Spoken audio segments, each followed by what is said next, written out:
Hello, and welcome to the Scooby Zone, the podcast where you ask for a sarsaparilla and you get a mug full of spider webs as we watch an episode of Scooby-Doo. I'm Rob. And I'm Katie. And today we'll be watching Decoy for a Dognapper, Episode 5 of Scooby-Doo Where Are You? Yep. This is the last one that's on the VHS tape, Scooby-Doo's Original Mysteries. Oh, that's right. It is on there. And, this is one where I can remember it. Uh-huh. And I remember a lot of bits of it. Yep. But it also feels like one of those episodes where it doesn't really feel like actual Scooby. Yeah. No, I see your point. Because, not to get into spoiler territory. Right. But the whole mystery isn't like all the other mysteries that they solve. Right. So this will be fun to watch through again and then talk about. It'll be fun. But before we get started on that, you can always email us any questions, comments, whatever you want. Yep. To ScoobyZonePodcast@gmail.com. You can find us on Facebook and Twitter and Instagram under the Scooby Zone podcast name. If that changes, we will let you guys know. So if you aren't finding it, that will probably be why. Makes sense. Yep. As a reminder, all episodes of Scooby-Doo Where Are You are available on DVD and Blu-ray. Yep. If you still have a VHS player, there are countless VHS tapes out there that there were countless VHS tapes made. Yes. How likely you are to find them yet is very rare. Another matter of because, not everybody donated them to secondhand resale shops. Some people may have just tossed them into the trash. Them out. Yep. So again, that's why we are telling you DVD and Blu-ray is the best way of watching them. Yep. At the time of recording, it has been made apparent that the streaming service Tubi, will be having a influx of old cartoons, a lot of them being the different Scooby series going from Where Are You through at least Be Cool. I think, we got it. Which covers a whole lot. The only two I don't recall seeing on there were Scooby-Doo and Guess Who? Yep. And the Laugh Olympics. Yeah, no, I didn't see that one either. And we are still discussing how we will be handling the Laugh Olympics for you guys. Yep. If we will be doing that episode by episode like everything else, or just one episode doing an overview of the entire series. Because it's not a pure Scooby series. It is a love letter to all Hanna-Barbera cartoons. Yeah, it definitely is. So, with all of that out of the way, you guys, we are going to go split up and look for clues, watch the episode, and we will be back with you in just a bit.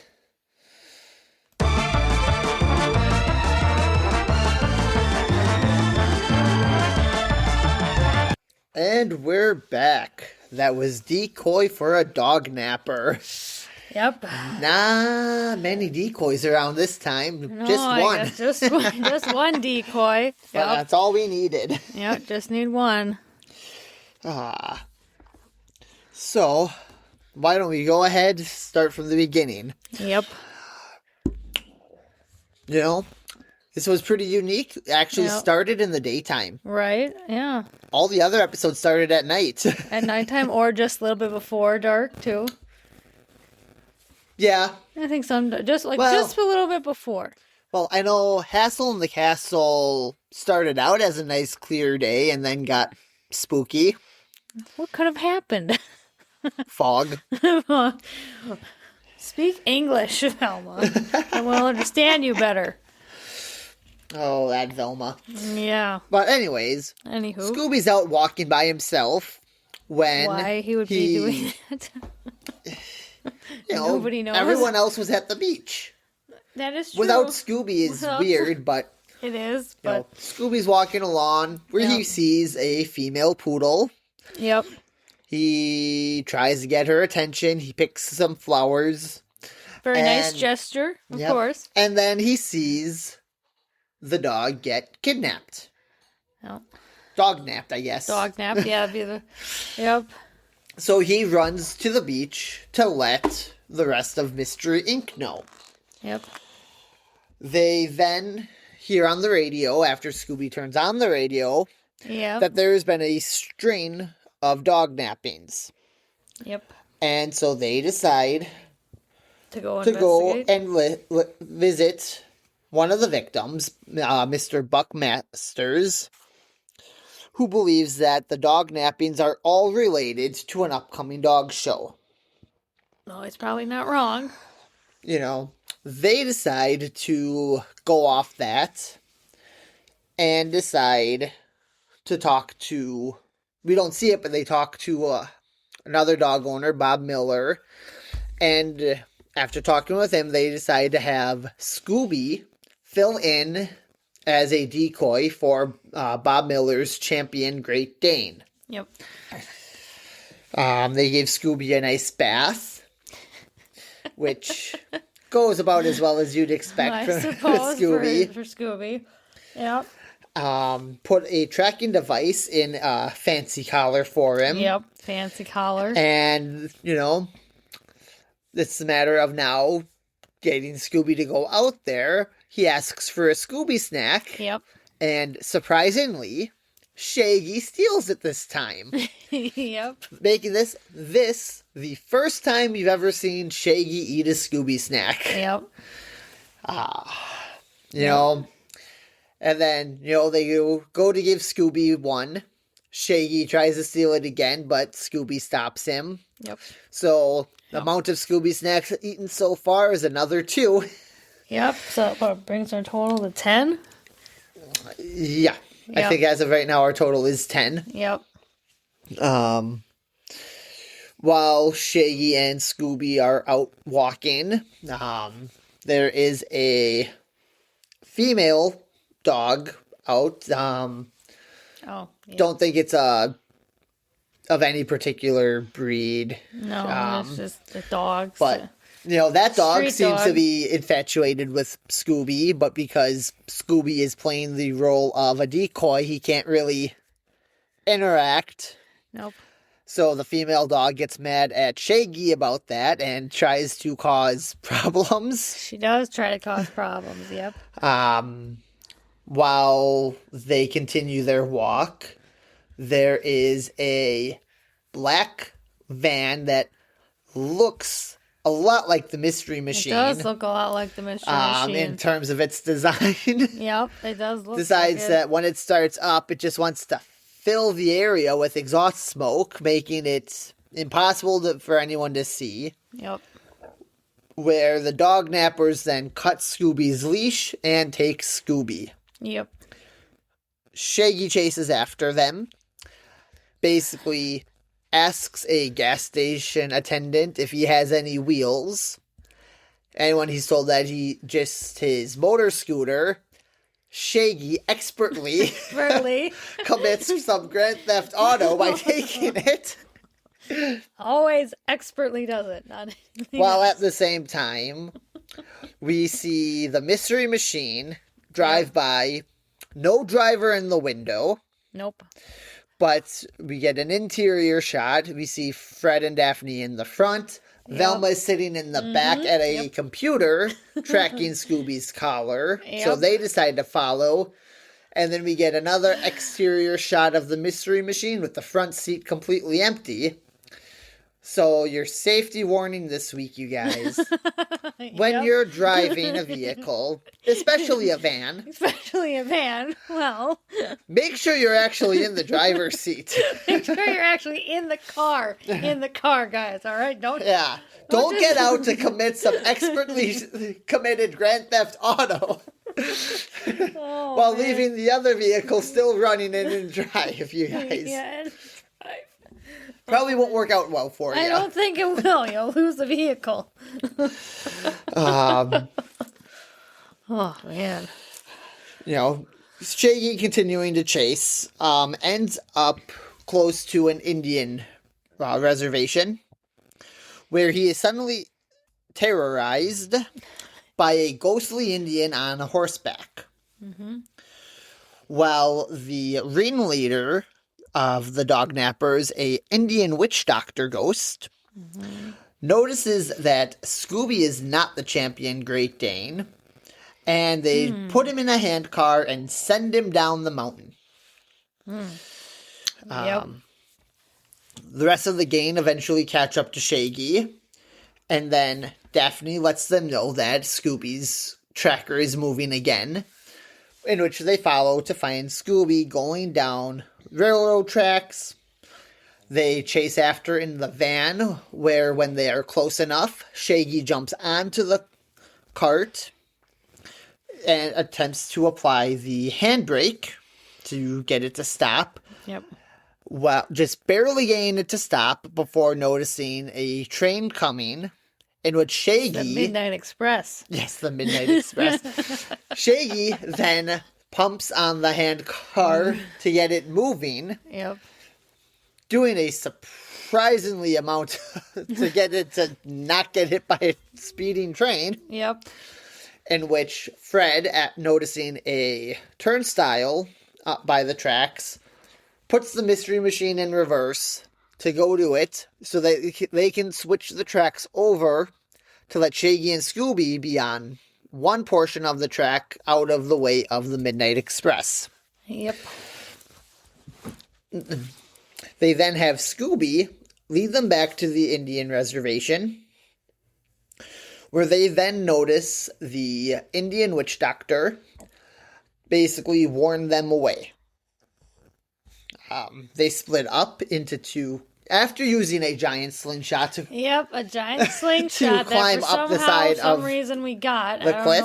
I don't know how we got that, but they split up. Fred and Daphne going one way, while Shaggy, Velma, and Scooby go another way. Shaggy, Velma, and Scooby are disturbed by some bats, which proceed to steal Velma's glasses. Yep. So you guys can go ahead and take a drink for Velma losing her glasses. I suppose. And then the bats drop them on Scooby. Yep. And Scooby runs off and does Scooby things. Yep. Scare Shaggy a bit by wearing a weird Indian mask. And it's Geronimo. When Shaggy realizes Scooby has Velma's glasses, they meet up with Velma, give her glasses back. Yep. We cut to Fred and Daphne, where they are terrorized again by the Indian witch doctor. Yep. Daphne sits down on a bench. The bench descends down into the ground, and Daphne has officially been kidnapped by the villain. A villain. Yep. So yeah, this is the first time she's actually kidnapped by the villain. Yep. Because we will later see her tied up. Yep. Scooby, using his super Scooby nose, leads Shaggy to a room with food. Specifically Scooby food. Scooby food. It's not anything else. It's Scooby food. Yeah, they find a whole stack of dog food cans. Mm-hmm. And while Scooby is sniffing around, a panel in a cupboard opens. Scooby's looking inside it when a hand comes out of a small opening in the wall and pushes Scooby down it. Yep. It is there where Scooby finds all of the other dog show contestant dogs locked up in cages and Daphne tied to a post. Yep. She has Scooby untie her, and they end up meeting up with Fred and Velma, and not Shaggy yet. That's a bit later. Yep. Fred is investigating the area where they found the Indian witch doctor when Daphne disappeared, opening a secret wall behind fire. Yep. Where shortly after Velma ascends from the ground there on a bench. Not knowing how she got there, she just says she sat down. And suddenly I'm here. Yeah. When Daphne appears from, must be a hallway in that same back room. Yep. Having Velma and Fred follow her, where they release all of the dogs. Yep. Have Scooby talk to them. About if they know, finding the Indian witch doctor, in which we get what is probably what I would consider the trap of this episode. Yeah, I think you're right. Running with the dogs. Running with the dogs. They're all happily barking, chasing after something. Yep. Which is where we run into Shaggy again. He's walking with this giant sandwich he made. Mm-hmm. And little morsel is what he calls it. Yeah. And little they morsel. End up running into him. Yep. His sandwich goes flying up into the air where he quickly puts it back together and manages to eat it. Thankfully eats it. Yep. Scooby did not steal it this time. No. He then follows Fred and the girls following the dogs, to which, they slide down a ladder and find it that the dogs have chased the Indian witch doctor up a tree. Yep. Mm-hmm. They proceed to unmask him, and it turns out to be Buck Masters, who had kidnapped his own dog to throw the suspicion off of him. And his plan was to kidnap all of the other dogs, in which his dog would suddenly make a return, so it could win the dog show. Yep.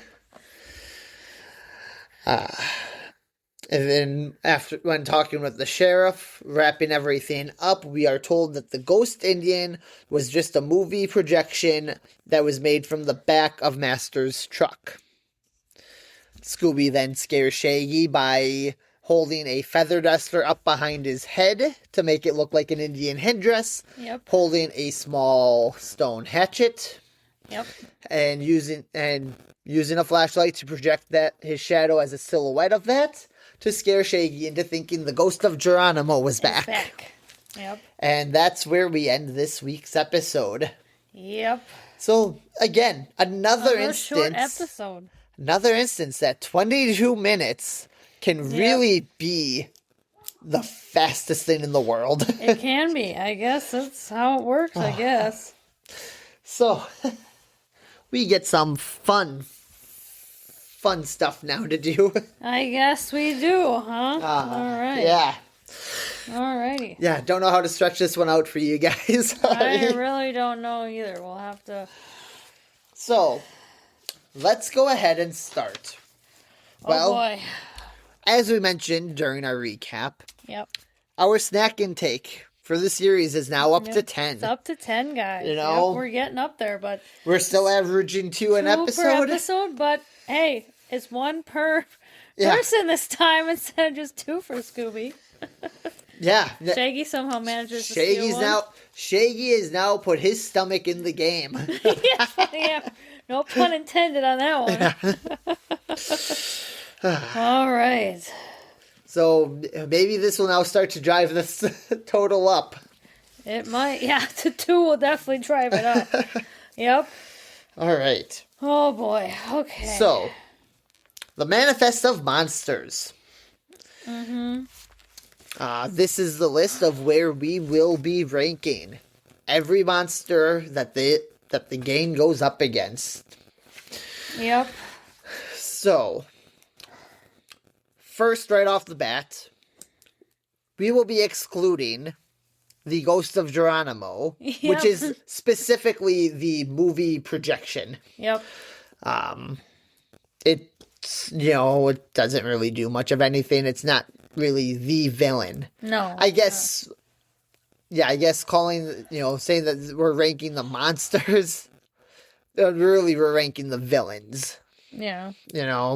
But it's perfect for just saying manifested monster, though. It works for the series, so... it makes sense more for that. The Ghost of Geronimo was just a tool.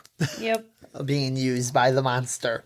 Yep. So currently, our list is sitting at, from order of least to best. Isn't it best to least? Well, yes, but I'm going backwards right now. Oh, okay. Build up suspense. All right. For those who don't know who the best monster is yet so far. Okay, all right. So right now, sitting at the bottom at number 4, we've got Ghost. Specifically, the Vasquez Castle Ghost. Yep, that's number 4. Yeah, sounds at number 3, we have the Black Knight Ghost. Yep. Number 2, we've got the iconic Minor 49er. Yep. And right now, sitting at number 1 as the best ghost of this show so far. But don't worry, he won't stay up there for the entire series. We've got some coming up that are for sure going to push him out of out, and we will probably be arguing over on which ones will continue to stay at that spot. Right. We'll see how well that goes. But that being the ghost of Captain Cutler. Yep. So, where would you put the Indian witch doctor? I mean, I'd say, in terms of its cultural appropriation, not the greatest. It's a problematic ghost. I would say so too. However, we might be able to agree on this one, but his design is very elaborate. True. Personally, I think his design is better than Captain Cutler's. Yeah. Honestly, I think what sets Captain Cutler above everyone else right now is the glowing seaweed that he had. So. Otherwise, he's just in a dive suit. Right, he's just in a normal dive suit. I would say every ghost we've had so far has been a very lazy costume. Yeah, I can see that. This one, I'd say no. This one, I think a lot of attention was put into the costume. Yep. I would argue that right now this one would be number 1. You're gonna push Captain Cutler out of his number 1 spot. I would. You would push him out of the spot. I would, but this is our list. You've got to say here too. Our list. I don't know if I'm gonna. I'd say he's probably better than the Black Knight because of iconic with Captain Cutler. He's probably below because growing up, I didn't really watch this episode that much. No, that's really fair. Yeah, a popular episode. I watched it time to time, but yet I so think you say he's above the Black Knight Ghost. Yep. But before, compared against Minor 49er, which I know is asking a lot because that's one of your favorite that's episodes. Asking a lot, yeah. But like you said, the design had a lot more effort put into it. They did a lot more to it. I would say it would go before the Minor 49er. Okay, but below Captain Cutler? Yes, below Captain Cutler. Okay. Are you respecting that decision? Yeah, Okay, since I'm putting more of an understanding in between it. Since it's not one of my favorite episodes, but it's not a bad episode at all. It's just one that I never really got into, but I'll respect it. That's the thing. It's because of the cultural appropriation with this ghost. Right. Yeah. I'm curious if this ghost could have been a contender to be in Scooby-Doo 2. It could have been. Yeah, that is true. It had that been would we look more fondly on this design, on this ghost? We might have, yeah. Because again, Captain Cutler is in that film. Yep. Right. And again, and I, like I said, I think I like this design more than Captain Cutler's. Right. I mean, I think I do too. However, it's just Captain Cutler is more iconic, like we said for the Minor 49 but yet, like you say, his design was more lazy, not put together as well. Yeah. The Witch Doctor is just put higher above because they actually took time and actually gave him a better design than the other ones. Yeah. That's more or less why he gets bumped up a little bit more than some of the other ones. So, yeah, and again, knowing some of the ghosts that we have coming up, I'm a little curious, how many more weeks we can go with Captain Cutler still at number 1. That is true. We'll have to see, because he might not stay up there. There'll be ones where nope, he goes below, nope, he goes below. I know next week is going to be a little difficult, I'd say. Yeah. Just because, there's not a lot I remember from next week's episode. Okay. Yeah. So I don't want to say on where that one might fall, but the episode after that, that's not going to be a good showing, I think. Might not be, no. And then after that, then it's what the... Foul Play in Funland. Okay. With the machine. The robot. I almost forgot. The robot. No. Yeah, I remember the episode, Right. I don't know why, I was blanking on what was between Never Ape and Ape Man and the Backstage Rage. That's Foul Play in Funland. Yeah. And remembering on who the quote unquote monster of that episode is, it's the robot. I think if we don't have a new number 1 next week. Yeah.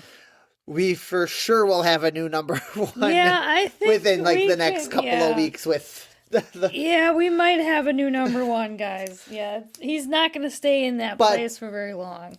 But who can tell? Because I suppose I personally have not watched any of these episodes recently. Well, yeah, that's not how that goes for me. Whenever they're on Boomerang, guess what? They're right on the TV. So yeah, and some of us still have cable. Hey, that is another way to watch it too. If you have cable, that's another way to watch Scooby-Doo if you have it on cable. But it's not on demand anymore, guys. Right. Yeah, it's actually kind of weird. Holding off on what I watch in terms of Scooby content right now. Yeah. Knowing that we are doing this. It doesn't work that way for me. I'll watch it no matter what. That doesn't stop me. I'll put Scooby on for the kids, but my level of involvement of how well I'm paying attention and watching will vary depending on what is on or if that is true. Put it on a VHS tape or not. Right. Yeah, that's true. Okay. So we've got the Manifest of Monsters done. Yep. The trap. Let's do we can do the trap. Okay. So our trap list. This one really wasn't a trap. It was more or less, hey, dogs, go do your thing. Go do your thing. Go chase after this person. Hey, we caught him. Yay, we caught him. I think in terms of effectiveness, it was pretty effective. It got the point across. It got the job done with no problems. Nope. Yeah, that has yet to be done. It does have yet to be done. All right. It's never going to happen again. No, but... All right, let's see. So it's not going to beat number 1. It's still not going to be... Let's go over our current trap rankings. Yep, let's go over them right now. From, so far the worst trap to the best trap. Yep. So far the worst one... I think it's still Instant Suds. Yeah, the Instant Suds. It's still the worst. Explaining for those who have forgotten or haven't watched that episode or listened to it. Some reason why. Instant Suds is the trap they set up in A Clue for Scooby-Doo. They attached a bar of soap in a spray container to a fire hose, turned on the water. Yep. Instant Suds. Instant Suds. It failed because Fred and Daphne, who were holding the hose, completely let go, letting it flail everywhere. And guess who was holding? In which Shaggy grabbed it, and then Shaggy's flailing around everywhere. Yeah, well, I guess. Number 2. The fake train. We have the fake train from last week's episode. Yep. Where they use Shaggy's vocal expertise. Expertise again. Yep. We're going to keep using that word. Once Shaggy stops being an expert in something, I will stop using that word. I don't know if that's going to happen. No, it's like, it's really weird. Shaggy seems to be so good at everything. He does seem to be somehow. I'm not understanding this. You keep doing what you do, Norville. Yeah, normal. It's Shaggy. Like, nobody calls me normal. Normal. Shaggy imitates a train over a loudspeaker. Yep. Scooby is on a handcar with a headlight to pretend to be a train. Yep. They chase the ghost into a shed. It failed because Scooby had no brakes, was unable to stop, crashed into the shed, which turned out to have a cliff on the other side of it. Somehow, I don't know why there'd be a cliff there, but I guess to add a little more suspense, And then, so far, the best trap is a better mouse trap is what Shaggy called a better mouse trap, which Fred put together with his Rube Goldberg genius brain. One of the better with a suit of armor and crossbow, a cannonball, and an old spring. Yep. It is the just most ridiculous thing ever. But it's supposed to work, but it doesn't exactly work. It failed. But it still because worked in the end. Scooby didn't jump over the rope that they were going to use to trip the ghost. That's normal. Where my issue with that is, if the ghost saw Scooby jump over it, why wouldn't the ghost jump over it? That is true. Why not just pull it tight after Scooby ran by? Scooby's got to act the part. He's got to make the ghost believe there's nothing there, so then he trips over it too. There is no way this is better than that. No, there's no genius, way. No. Ridiculous trap. No, it's not better not better than that. But I don't... Effectiveness is so much better than everything else. It is. That is true. Yep. I mean, for sure, it's better than the Suds. It is definitely better than the Suds, but I don't. But it's not really a trap, so it's like I don't know if I want to put it above pretending to be a train. I think it's above instant Suds and. Although pretending to be a train isn't really a trap, but they lock him in a shed. Right. So I guess that counts as trapping. It does, doesn't it? So are we in agreement where it's... above instant Suds, but below the fake train. Yeah, I think that's where we're going to put it. Yeah. At least we're agreeing on some things. And we will label that trap as dogs. Wasn't it like running dogs or something? I think that's what I wrote down in my notes. Okay. Oh, yeah. Just call it dogs, I suppose. All right. So now we have to put this onto our table of snacks. Yep, table of snacks. Okay. Oh, so how many Scooby snacks did this episode bring to the table? I mean, like I said with it, not being one of my favorites, but I still respect what I'd give it a 3. Yeah, I was honestly thinking a 3 too, because like I said, it's not my favorite. However, the time and the design they put into the Witch Doctor makes it decent enough, but it's not. Yeah, we'll get better episodes as we go. Well, depending on our opinions, I suppose. And again, this was in the first 5 episodes, right? Yeah. It normally takes a show a while to find its footing, and right, that is true. Good point there. Knowing the episodes we have coming up, like there's for sure one in the next 5 that is kind of a, in my opinion, a know-nothing episode. One of the next upcoming 5 is one that I do not have fond memories of for the villain. Okay. But that is also looking at things from an older mindset. Right. Yeah. We will talk about that when we get there. When we get there, guys. Yeah, when we get there. next week episode is like, I remember stuff of it. Mm-hmm. But not enough to where it's like... I mean, this is one I didn't really watch that much either. I mean, it's not... I mean, honestly, I thought it was a different... then we got one that I remember from on a VHS tape I had growing up. Yeah. And then we've got Foul Play in Funland, which is just a ridiculous fun episode. It is a ridiculous fun episode. Yep. So...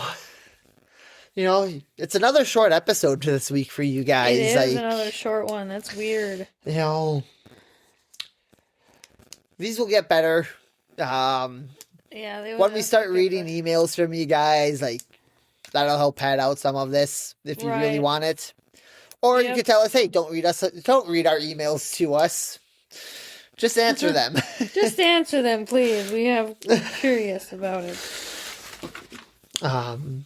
But remember, when you're driving, don't abandon your vehicle. Don't abandon your vehicle. In drive. And don't steal somebody else's vehicle. No, don't steal somebody. Even asking if they've got one. Because that almost makes it worse.